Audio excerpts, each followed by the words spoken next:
اکبر S Babar اس وقت اسلام آباد میں میڈیا سے بات کر رہے ہیں۔ پاکستان تحریک انصاف نے لکھ کے دیا کہ یہ 11 اکاؤنٹ سے ان کا کوئی تعلق نہیں ہے، ان اکاؤنٹس کو ان کی مرضی کے خلاف کھولا گیا۔ ان اکاؤنٹس کا علم ان کو اس وقت ہوا جب اسٹیٹ بینک کے ذریعے ان کی دستاویزات اور اکاؤنٹس الیکشن کمیشن میں جمع کرائیں، جبکہ میرے پاس دستاویزی ثبوت ہے کہ یہ اکاؤنٹس پاکستان تحریک انصاف کی جو مرکزی سینٹرل فائنانس بورڈ اور جو سینٹرل فائنانس سیکٹری ہیں سردار اظہر طارق جو اس وقت تھے ان کے دستخطوں سے یہ اکاؤنٹس آپریٹ ہو رہے تھے۔ تو یہ معاملہ انہوں نے مارچ 15 کو یہ جھوٹ بولا کیونکہ اسکروٹنی کمیٹی کی جو رپورٹ ہے اس میں ان کے خفیہ اکاؤنٹس کا پردہ چاک ہو گیا، اس میں بڑے پیمانے پہ جو انہوں نے اکاؤنٹس خفیہ رکھے وہ سامنے آ گئے۔ اب آپ اندازہ لگائیے آج الیکشن کمیشن میں جو امریکہ میں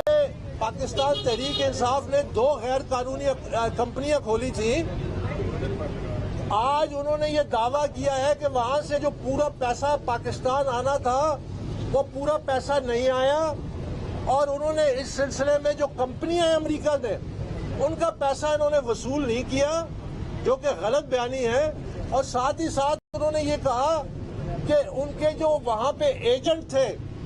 ڈاکٹر نصر اللہ ان کے خلاف انہوں نے کارروائی کی ہے اور وہ اس کے ٹریجرر تھے۔ یہ جو پیسے ہیں اس سے وہ لا تعلقی کا اظہار کر رہے ہیں۔ تو یعنی آج پھر انہوں نے اپنے ہی جو اپوائنٹڈ ٹریجرر ہیں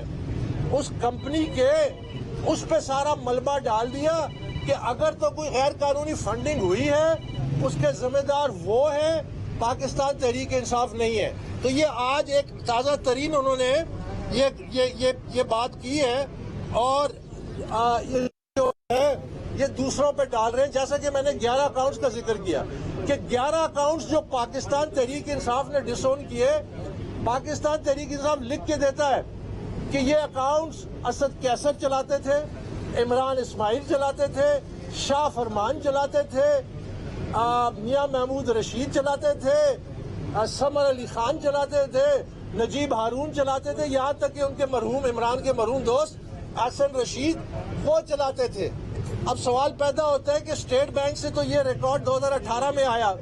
اس کے بعد انہوں نے ان لوگوں کے خلاف کیا کارروائی کی؟ یہ تو بڑا سنگین جرم ہے، نہ صرف یہ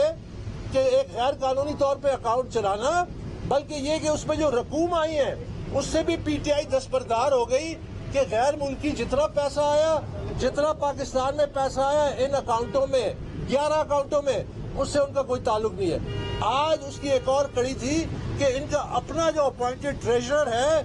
ڈاکٹر نصر اللہ، اس سے انہوں نے لا تعلقی کا اظہار کیا کہ اگر کوئی غیر قانونی فنڈنگ ہے تو وہ ذمہ دار ہے، اس نے تمام پیسہ ہمیں یہاں ریمیٹ نہیں کیا۔ تو بہرحال یہ اب وہ بلیم گیم شروع ہو گئی ہے اور یہ ایک دوسرے پہ بلیم ڈالتے ہیں۔ اب میں آگے یہ کہنا چاہتا ہوں کہ خان صاحب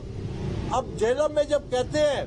کہ بھارت نے 600 لوگوں کو ہائر کیا ہے کہ وہ پاکستانی فوج کو بدنام کرے، خان صاحب آپ جب وزیر اعظم تھے تو آپ نے کھڑے ہو کے انڈیا کی فارن پالیسی کی تعریف کی تھی، آپ کو کس نے کھڑا کیا تھا؟ آپ نے خود انڈیا کی تعریفیں کی تھی جو انڈیا میں جشن منایا گیا